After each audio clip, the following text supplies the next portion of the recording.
नमस्कार, सौरभ द्विवेदी नाम है हमारा और आप देखना शुरू कर चुके हैं लल्लन टॉप शो।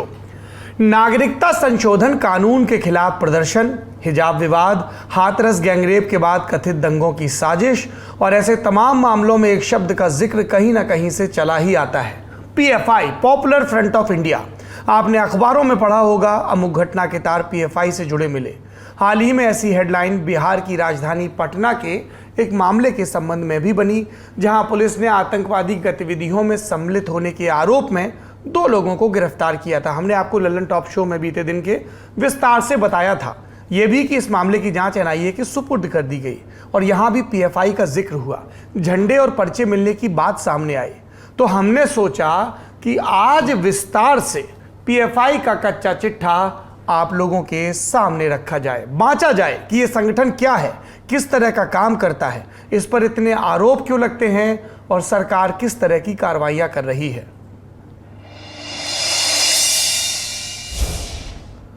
शुरुआत पटना वाली घटना से ही करते हैं। 15 जुलाई यानी आज के रोज फिर से छापेमारी हुई। पटना के फुलवारी शरीफ आतंकी मामले में पुलिस ने दावा किया कि गजवाए हिंद ग्रुप बनाकर पाकिस्तान के कई लोगों को ग्रुप में जोड़ा जा रहा है। इस संबंध में फुलवारी शरीफ से एक शख्स को और गिरफ्तार किया गया। इसका नाम इलियास ताहिर बताया जा रहा है।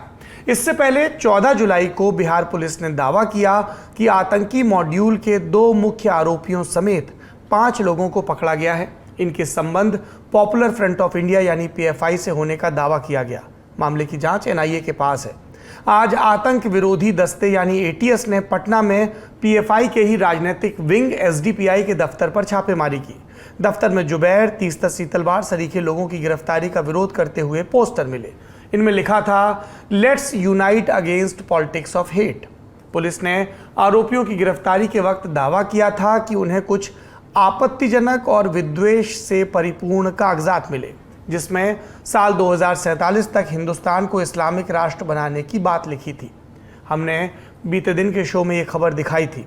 एक बार फिर एसएसपी का बयान आया था, वो सुन लीजिए। और अभी तक जो अनुसंधान बिल्कुल प्रारंभिक स्टेजेस पर है।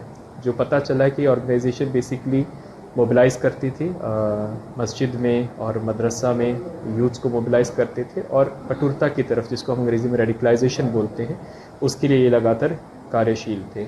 इसका जो मॉडस था कि ये लोग जैसे शाखा होती है, आरएसएस अपनी शाखा ऑर्गेनाइज करते हैं और लाठी की ट्रेनिंग देते हैं, उसी तरह से ये लोग शारीरिक प्रशिक्षण, फिजिकल एजुकेशन के नाम से लोग अपने यूथ्स को बुला के और उनको प्रशिक्षण दे रहे थे और उसी के साथ ही जो अपना एजेंडा है और प्रोपोगेंडा है, उनके माध्यम से यूथ्स को ब्रेन वॉश करने का काम कर रहे हैं।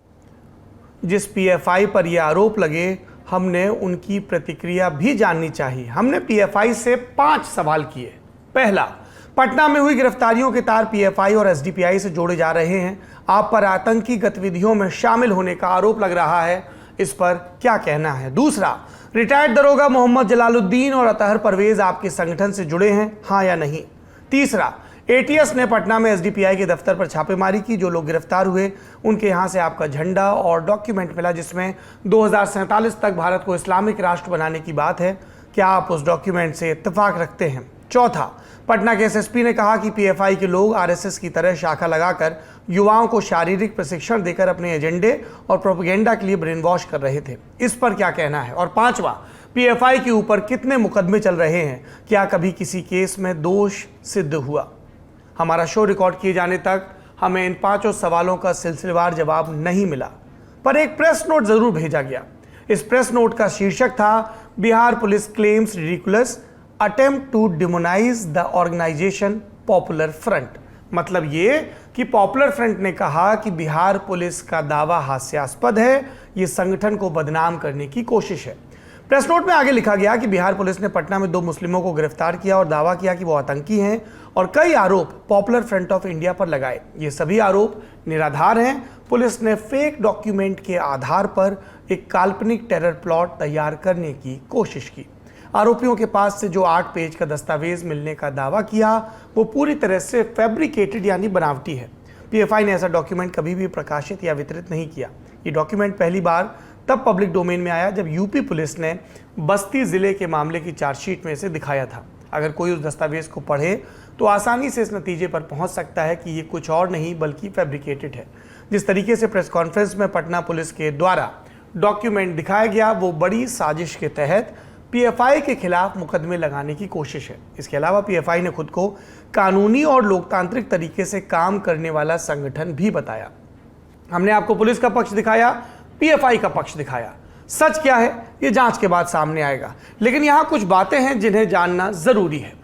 दैनिक भास्कर में पत्रकार हैं अवधेश आकोदिया। उन्होंने आईबी के सूत्रों के हवाले से खबर छापी। दावा है कि उदयपुर में कन्हैया लाल की हत्या करने वाले भी बड़े आतंकी नेटवर्क का हिस्सा थे। संगठन दावते इस्लामी के जरिए 2500 से ज्यादा लोगों को साथ जोड़कर एक स्लीपर सेल नेटवर्क तैयार किया गया। रिपोर्ट में यह भी लिखा है कि नेटवर्क के तार एसडीपीआई और पीएफआई से जुड़े हैं और ये खुलासा कि हत्यारे रियाज और गौस की कॉल डिटेल खंगालने के बाद हुआ। 2019 में हत्यारा रियाज अतारी पीएफआई से जुड़ा था। इस मामले में एनआईए ने जिस फरहाद मोहम्मद शेख को पकड़ा वो भी एसडीपीआई का मेंबर है। अब इतना सब हो जाने के बाद बहुत से लोग ये जानना चाह रहे हैं कि पीएफआई क्या है, एसडीपीआई क्या है, इस संगठन का काम क्या है और क्यों इस संगठन का नाम बतौर एक आतंकी संगठन लिया जाने लगा है और इन घटनाओं में पीएफआई की असल जिम्मेदारी कितनी है, जांच में क्या पता चला। शुरू से शुरू करते हैं। पॉपुलर फ्रंट ऑफ इंडिया यानी पीएफआई का मूल कार्यक्षेत्र केरल रहा है। 1992 में अयोध्या में कार सेवकों ने बाबरी मस्जिद को ढहा दिया था। इसके बाद 1993 में नेशनल डेवलपमेंट फ्रंट यानी एनडीएफ का गठन हुआ। एनडीएफ का भी कार्यक्षेत्र मूल रूप से केरल रहा। इनका काम अल्पसंख्यकों खासकर केरल के मुस्लिमों के सामाजिक और आर्थिक मुद्दों पर केंद्रित रहा। एनडीएफ ही आगे चलकर पीएफआई बना। एनडीएफ ने सामाजिक और आर्थिक मुद्दों का दायरा बढ़ाकर जब मिशनरी कामों तक ला दिया, मतलब दूसरे धर्मों के बीच इस्लाम का प्रचार प्रसार करना, तो इसे ईसाई संगठनों के मिशनरी कार्य की तरह देखा गया और कहा गया कि एनडीएफ उस तरीके से धर्मांतरण को बढ़ावा दे रहा था। कुछ राजनीतिक संगठन एनडीएफ का नाम एक सांप्रदायिक संगठन की तरह भी लेने लगे। फिर साल 2002 में केरल में कोझिकोड के मराठ तट पर मुस्लिमों की भीड़ द्वारा 8 हिंदुओं की हत्या का मामला सामने आया। इस हिंसा की जांच के लिए तब की केरल सरकार ने कमेटी बनाई। जस्टिस टॉमस पी जोसेफ की कमेटी ने अपनी इंक्वायरी रिपोर्ट में लिखा कि केरल में काम कर रहे कई मुस्लिम संगठनों को इस घटना की पहले से जानकारी थी। इसमें एनडीएफ का भी नाम था। गिरफ्तारी हुई। एनडीएफ ने कहा गिरफ्तार लोग उसके संगठन के मेंबर नहीं। घटना की सीबीआई जांच की मांग उठी तो एनडीएफ बोली कि सीबीआई जांच का स्वागत है। उस समय बीजेपी ने एनडीएफ पर पाकिस्तान की खुफिया एजेंसी आईएसआई से जुड़े होने के आरोप लगाए। फॉरेन से पैसे लेने के भी आरोप लगे। समय समय पर एनडीएफ ने इन आरोपों को नकारा। साल 2004 में साउथ इंडिया काउंसिल का गठन हुआ। इस काउंसिल में केरल के नेशनल डेवलपमेंट फ्रंट, कर्नाटक के फोरम फॉर डिग्निटी और तमिलनाडु के मनिथ नीति पासरई ने हिस्सा लिया। फोकस मुस्लिम समुदाय के विकास और आरक्षण पर। फिर साल आया 2006 और 17 फरवरी को लाइट में आया पीएफआई। इन 3 बड़े संगठनों के विलय से मिलकर तैयार हुआ एक फेडरेशन। साल 2009 में आंध्र प्रदेश, गोवा, राजस्थान, मणिपुर और पश्चिम बंगाल के एक संगठनों का भी विलय पीएफआई में हो गया। यानी धीमे धीमे संगठन बड़ा होता रहा। पीएफआई के राष्ट्रीय सचिव अनीस के मुताबिक इस वक्त संगठन के 8 लाख से ज़्यादा सदस्य देश के कई राज्यों में हैं। 2020 में सीएए प्रोटेस्ट के बाद हमारे सहयोगी सिद्धांत मोहन ने पीएफआई की प्रोफाइलिंग की थी। इसके मुताबिक इसके विकिपीडिया पेज पर जाने पर लिखा मिलता है कि ये एक चरमपंथी और इस्लामिक उग्रवादी संगठन है। इसके बारे में पूछा तो अनीस ने बताया कि विकिपीडिया पेज पर संगठन पर लगाए गए बहुत सारे आरोप तथ्यों की तरह लिख दिए गए हैं, जबकि उनका सच्चाई से दूर दूर तक लेना देना नहीं है। संगठन से जुड़े लोग बताते हैं कि पीएफआई का काम मुस्लिम समुदाय के सामाजिक और आर्थिक विकास के लिए काम करना है और इसके लिए पीएफआई समय समय पर वर्कशॉप और हेल्प प्रोग्राम आयोजित करवाता रहता है। इसके साथ ही बिहार समेत कई राज्यों में बाढ़ के दौरान पीएफआई ने राहत कार्य को अंजाम दिया, ये दावा है। तो ये तो उनके हिसाब से सामाजिक काम हो गए। राजनीति में भी इसका दखल है। Social democratic party of India यानी एसडीपीआई एक राजनीतिक पार्टी है जो पीएफआई से जुड़ी है। इसके साथ ही SDPI social democratic trade union PFI का एक मजदूर संगठन है। इसके अलावा सीएफआई भी है जिसका पूरा नाम कैंपस फ्रंट ऑफ इंडिया है। ये पीएफआई का स्टूडेंट विंग है। बीते दिनों कर्नाटक में हिजाब विवाद में संगठन का नाम आया था। कहा गया कि जिन लड़कियों ने हिजाब को लेकर सबसे पहले प्रदर्शन किया वो सीएफआई से ही जुड़ी हुई थी। आपने पीएफआई के बारे में जाना, अब जरा इस पर लगे आरोपों को भी जान लेते हैं। लंबे समय से पीएफआई पर प्रतिबंधित संगठन student Islamic movement of India यानी सिमी का नया और बदला हुआ रूप होने के आरोप लगते रहे हैं। सिमी की शुरुआत 1977 में अलीगढ़ में हुई थी। नारा था भारत की आज़ादी। कई छिटपुट घटनाओं में कई लोगों को जांच एजेंसियों ने गिरफ्तार किया था। गिरफ्त में लिए गए लोग सिमी के सदस्य निकले थे। साल 2001 अमेरिका में 11 सितंबर को आतंकवादी हमला होता है। इस समय तक भारत में सिमी की बतौर आतंकी संगठन पहचान हो चुकी थी। अमेरिका में हुए हमलों के बाद भारत सरकार ने सिमी पर प्रतिबंध लगा दिया। फिर 17 फरवरी 2006 को पीएफआई बना। दावा है कि सिमी पर बैन लगने के बाद इससे जुड़े कई कार्यकर्ता पीएफआई में शामिल हो गए। द प्रिंट के मुताबिक पीएफआई के national vice chairman Abdul Rahman एक वक्त सिमी में बड़े पद पर सक्रिय रह चुके हैं। साथ ही पीएफआई की केरल यूनिट के कई कार्यकर्ता और सदस्य लंबे समय से सिमी के लिए काम करते रहे हैं। इसे देखते हुए ये राय बनाना आसान हो गया कि पीएफआई दरअसल सिमी का एक आतंकवादी संगठन का बदला हुआ रूप है। 2012 में कांग्रेस के ओमेन चांडी के नेतृत्व वाली केरल की सरकार ने भी केरल हाईकोर्ट में कहा कि पीएफआई प्रतिबंधित संगठन student Islamic movement of India यानी सिमी के एक अन्य रूप में पुनरुत्थान के अलावा कुछ नहीं था। ये कांग्रेस के नेता थे, इसीलिए पीएफआई को बैंड इस्लामिक संगठन सिमी के प्रॉक्सी फ्रंट की तरह देखा जाता है। लेकिन पीएफआई ने लंबे समय तक इन आरोपों को नकारा है। गठन से लेकर अब तक पीएफआई पर हथियार रखने, हत्या, अपहरण, हेट स्पीच, जबरन धर्म परिवर्तन कराना, आतंकी ट्रेनिंग कैंप चलाना, देश विरोधी ताकतों से चंदा लेना, सीए के दौरान हिंसा भड़काने जैसे कई संगीन आरोप हैं। आरोप लगा कि पाकिस्तान की खुफिया एजेंसी आईएसआई से भी पीएफआई के लिंक है। पीएफआई पर यह भी आरोप लगे कि केरल से जो युवा आईएसआईएस नामक आतंकवादी संगठन में शामिल होने देश से बाहर गए, उन्हें ग्रूम करने मतलब तैयार करने का काम पीएफआई ने किया, जिसके बाद ये आतंकवादी आगे का रास्ता तय कर सके। पीएफआई पर लगे आरोपों की फेहरिस्त बहुत लंबी है। साल 2010 में न्यूमैन कॉलेज के प्रोफेसर टीजे जोसेफ ने एक बार अपने छात्रों से परीक्षा में मोहम्मद को लेकर सवाल पूछे, जिसका कई संगठनों ने विरोध किया। टीजे जोसेफ पर मुकदमा दर्ज हुआ, वे जेल चले गए, जमानत पर बाहर आए और बाहर आने के बाद टीजे जोसेफ पर हमला हुआ। हमले में उनका एक हाथ काटकर अलग कर दिया गया। 15 घंटे की सर्जरी हुई, जिसके बाद उनका हाथ उनके शरीर से दोबारा जोड़ा जा सका। इस हमले के पीछे भी पीएफआई का नाम सामने आया। पीएफआई से जुड़े 37 लोग गिरफ्तार किए गए। पीएफआई ने हिंसा में हाथ होने से इनकार किया। टीजे जोसेफ को भी धार्मिक भावनाओं को आहत करने के आरोपों से बरी किया गया। 2011 में पीएफआई में शामिल हुए कर्नाटक फोरम फॉर डिग्निटी पर भी अपहरण और किडनैपिंग के आरोप लगे। कहा गया कि संगठन से जुड़े लोगों ने पीएफआई को चंदा देने के लिए 5 करोड़ रुपए की फिरौती मांगी। इसके लिए एक बच्चे का अपहरण किया गया और बाद में उसकी हत्या कर दी गई। इस मामले में पकड़े गए सारे आरोपी कर्नाटक फोरम फॉर डिग्निटी से ताल्लुक रखते थे, जो 2006 में पीएफआई में शामिल हो गया था। फिर साल 2012 पीएफआई के मुखपत्र तेजस ने केरल हाईकोर्ट में याचिका दायर की कि केरल राज्य सरकार उन्हें सरकारी विज्ञापन नहीं दे रही। इस पर केरल हाईकोर्ट ने सरकार का पक्ष जानना चाहा, तो सरकार ने कोर्ट में जवाब दिया कि पीएफआई पर हत्या के 27 मुकदमे दर्ज हैं। ये सारी हत्याएं संप्रदाय विशेष को चोट पहुंचाने की नीयत से की गई हैं और इन हत्याओं में मारे गए लोग लेफ्ट पार्टियों और राष्ट्रीय स्वयंसेवक संघ से जुड़े हैं। पीएफआई ने सरकार के इन दावों को नकारा और स्टैंड की आलोचना की। इन सबके साथ ही कई मौकों पर केरल और आसपास के दक्षिण भारतीय राज्यों की कई हिंसक घटनाओं में पीएफआई का नाम आता रहा। 2012 में ही जब उत्तर पूर्वी राज्यों के छात्रों और उत्तर व दक्षिण के भारत के राज्यों के छात्रों के बीच टकराव शुरू हुए, उस समय भी पीएफआई का नाम आया था। कहा गया कि पीएफआई के लोगों ने एक दिन के भीतर 6 करोड़ से ज़्यादा एसएमएस पूर्वोत्तर के राज्यों से आने वाले छात्रों को भेजे, जिसके बाद भारी संख्या में छात्र राज्य छोड़कर जाते दिखे। आरोपों से घिरी पीएफआई ने फिर अपनी छवि सुधारने का बीड़ा उठाया। 2012 में संगठन ने पीएफआई ही क्यों नाम से कैंपेन शुरू किया। आरोप ये कि सरकार ने जानबूझकर अपनी कमी छिपाने के लिए पीएफआई को निशाना बना रही है। संगठन ने प्रेस काउंसिल ऑफ इंडिया में हिंदी और अंग्रेजी के 10 अखबारों के खिलाफ कंप्लेन दर्ज कराई। कहा कि ये पीएफआई की छवि को गलत रिपोर्टिंग के जरिए नुकसान पहुंचा रहे हैं। 2013 में एक न्यूज़ पोर्टल ने खबर छापी कि एनआईए और आईबी ने पीएफआई के आतंकी संगठनों से संबंध पर कोई जानकारी अखबारों से साझा नहीं की थी। समय समय पर पीएफआई अपने ऊपर लगे आरोपों का खंडन करती रही, मगर विवादों से पीएफआई का नाता कभी नहीं टूटा। 2013 में केरल पुलिस ने दावा किया कि कन्नूर के नरथ में पीएफआई हथियार बनाने का कैंप चला रही थी। कैंप से पुलिस ने पीएफआई के 21 मेंबर्स को गिरफ्तार किया। कहा गया कि 2 हाथ से बनाए हुए बम बनाने के लिए कच्चा माल, तलवार और पीएफआई के कुछ पैम्फलेट मिले। पुलिस ने यह भी कहा कि मौके से एक डॉक्यूमेंट भी मिला जिसमें कई हस्तियों के नाम थे। पुलिस ने इसे एक हिट लिस्ट की तरह देखा। लेकिन पीएफआई ने इस मामले में सफाई दी।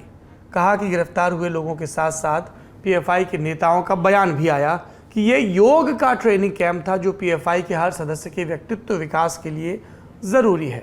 पर पुलिस ने कहा कि जब गिरफ्तार हुए लोगों से योग के बारे में पूछा गया तो वे इस बारे में कुछ भी नहीं जानते थे। 2018 में भी एक विवाद हुआ। सीएफआई और एसडीपीआई कार्यकर्ताओं पर एर्नाकुलम में महाराजा कॉलेज के अंदर स्टूडेंट फेडरेशन ऑफ इंडिया यानी एसएफआई के नेता अभिमन्यु की हत्या का आरोप लगाया गया था। चार्जशीट के मुताबिक एक सीएफआई नेता सहल हमसा ने एक ग्रेफिटी यानी दीवारों पर उकेरी जाने वाली पेंटिंग को लेकर वामपंथी संगठन एसएफआई और सीएफआई का जब संघर्ष हुआ तो इस दौरान अभिमन्यु को चाकू मार दिया। 2019 में सीए के खिलाफ हुए प्रदर्शन और हिंसा में भी पीएफआई का नाम आया था। पुलिस ने इसके जो उत्तर प्रदेश प्रमुख हैं वसीम, उनके साथ साथ संगठन के 25 लोगों को गिरफ्तार किया। यूपी नहीं, पुलिस ने असम के प्रमुख अमीनुल हक और मोहम्मद मुजम्मिल हक को भी गिरफ्तार किया था। इसके बाद पीएफआई ने दिल्ली में एक प्रेस कॉन्फ्रेंस का आयोजन किया। इसमें बताया कि पुलिस इन प्रदर्शनों को किसी षड्यंत्र का हिस्सा बताकर बदनाम कर रही है। साथ ही पुलिस पीएफआई को भी बदनाम कर रही है। तब यूपी के डीजीपी थे ओपी सिंह, उन्होंने प्रेस में बयान दिया कि यूपी पुलिस के पास पर्याप्त सबूत हैं कि पीएफआई एक आतंकवादी संगठन है। यूपी सरकार ने केंद्रीय गृह मंत्रालय से मांग की कि इस पर प्रतिबंध लगाया जाए। पीएफआई पर प्रतिबंध लगाने की मांग लंबे समय से उठती रही है। केरल और कर्नाटक की सरकारें केंद्र सरकार से समय समय पर यह मांग करती रही हैं कि वे पीएफआई पर प्रतिबंध लगाएं। ताज़ा मामला यूपी का है। योगी आदित्यनाथ सरकार ने भी गृह मंत्रालय को चिट्ठी लिखी, कहा कि पीएफआई के आतंकी संगठन सिमी से जुड़े होने के पुख्ता सबूत हैं, इसलिए इस संगठन को प्रतिबंधित किया जाए। अक्टूबर 2017 में भी केंद्रीय गृह मंत्रालय ने कई मीटिंग्स की थी इस बारे में पीएफआई पर प्रतिबंध लगाने को लेकर। इसके राजनीतिक संगठन एसडीपीआई पर भी प्रतिबंध लगाने की मांग उठती रही है। 2019 में झारखंड की तत्कालीन रघुवर दास सरकार ने भी इस पर प्रतिबंध लगा दिया था। पर सवाल यह है कि राष्ट्रीय स्तर पर केंद्र सरकार प्रतिबंध क्यों नहीं लगा रही? अगर देश में होने वाली हर संदिग्ध गतिविधि में से कई के पीछे पीएफआई है तो उसे बैंड संस्थानों की लिस्ट में क्यों नहीं डाल दिया जा रहा? इस पर जानकारों का मानना है कि सिमी के आतंकी संगठन होने के पुख्ता सबूत थे। पीएफआई के बारे में कही जा रही बातें अक्सर आरोप की शक्ल में सामने आती हैं। पीएफआई पर आईएसआईएस के लिए भर्ती करवाने का आरोप लगा। पीएफआई ने कहा केरल से जो लड़के आईएसआईएस में भर्ती होने गए वे एक वक्त पीएफआई के मेंबर तो थे, लेकिन पीएफआई ने उनकी भर्ती के लिए कोई रास्ता नहीं खोला, ना ही कोई मदद की। बतौर संगठन किसी भी जांच में पीएफआई का गुनाह सामने नहीं आया उनके हिसाब से। एक्सपर्ट्स के मुताबिक पीएफआई समाज सेवा के काम भी करता है और उसका दावा है कि वो अल्पसंख्यक समुदाय के अधिकारों और विकास के लिए खड़ा है। ऐसे कई कार्यक्रम और कई वर्कशॉप पीएफआई ने आयोजित भी किए हैं। ऐसे में जांच एजेंसियों के लिए सबसे बड़ी चुनौती ये है कि पीएफआई पर लगे आतंकी आरोपों के मद्देनज़र साक्ष्य जुटाए, पुख्ता कामयाबी उसमें हासिल हो ताकि कोर्ट में वो स्टैंड कर सके। और इसीलिए अब तक पीएफआई के खिलाफ जो भी है वो आरोपों की शक्ल में है। प्रत्यक्ष रूप से दोष एक भी मामले में अभी तक साबित नहीं हुआ है। जो तथ्य और तर्क हमारे सामने थे हमने आपको बता दिए, लेकिन संगठन पर गंभीर इल्ज़ाम है। अब आपकी बारी है राय बनाने की। ये था आज का बड़ी खबर सेगमेंट। अब चलते हैं दिन के वीडियो की तरफ।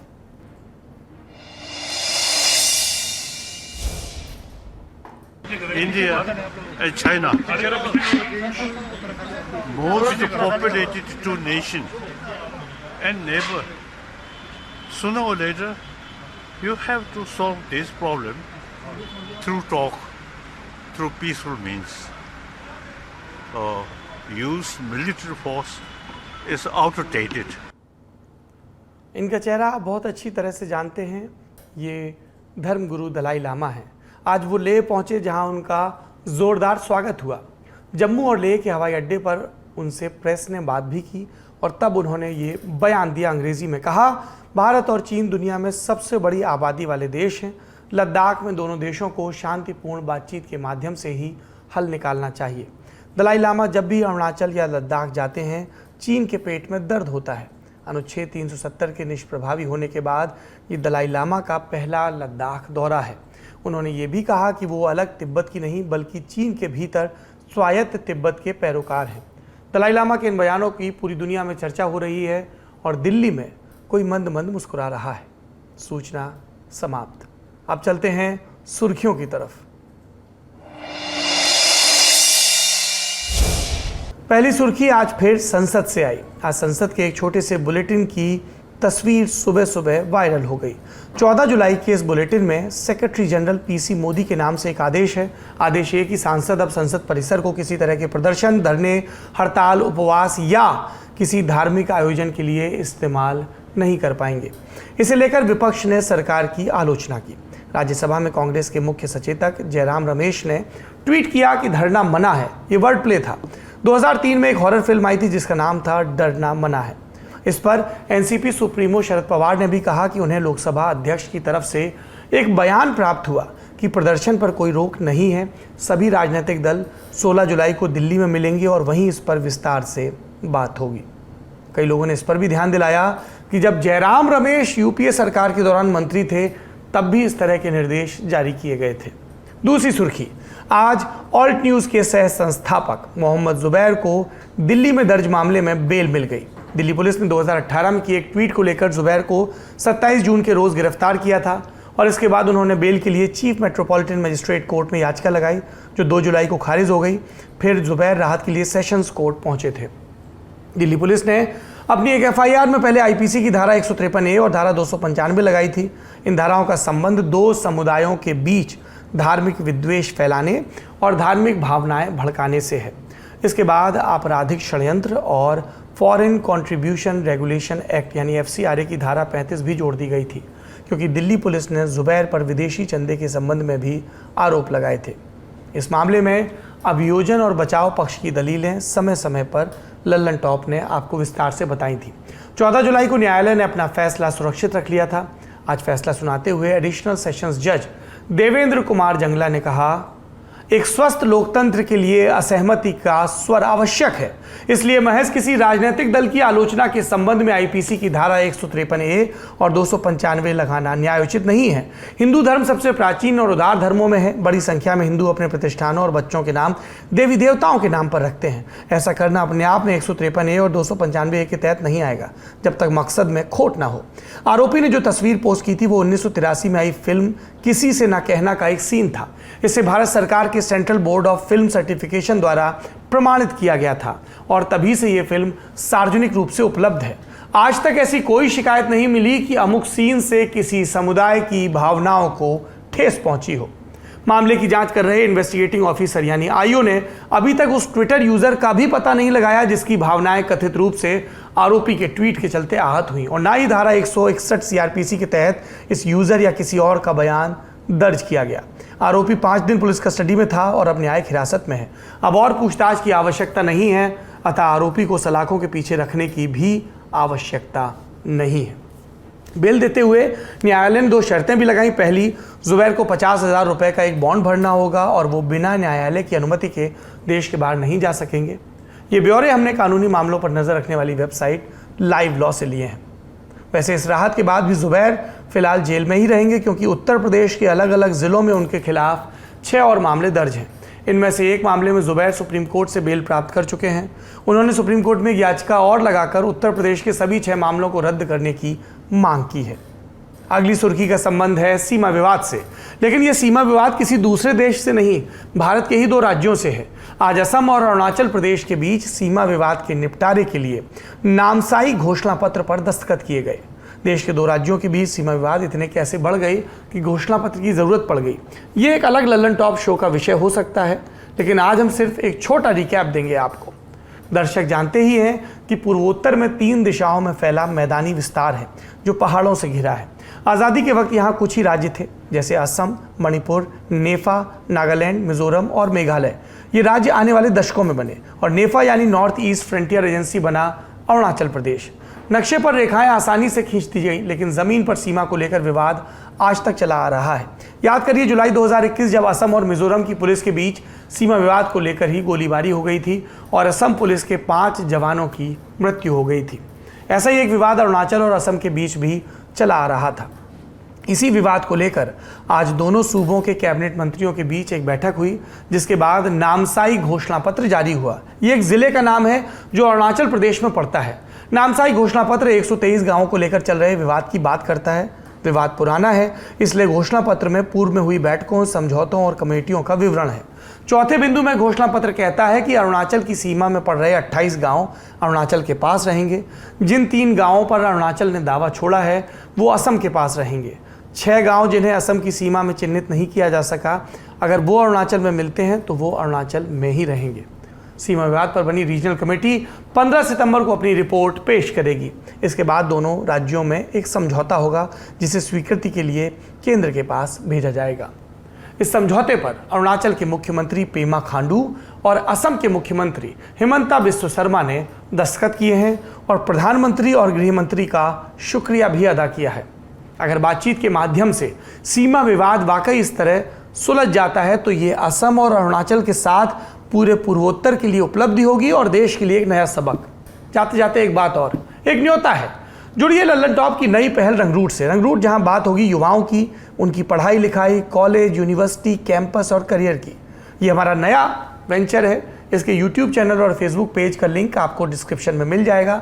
लाइक करिए, सब्सक्राइब करिए और हजक के शेयर भी करिए, क्योंकि बात नौजवानों की है। शुक्रिया। अपना और अपनों का खूब ख्याल रखिए। उम्मीद है सोमवार को एक बार फिर आपसे मुलाकात होगी।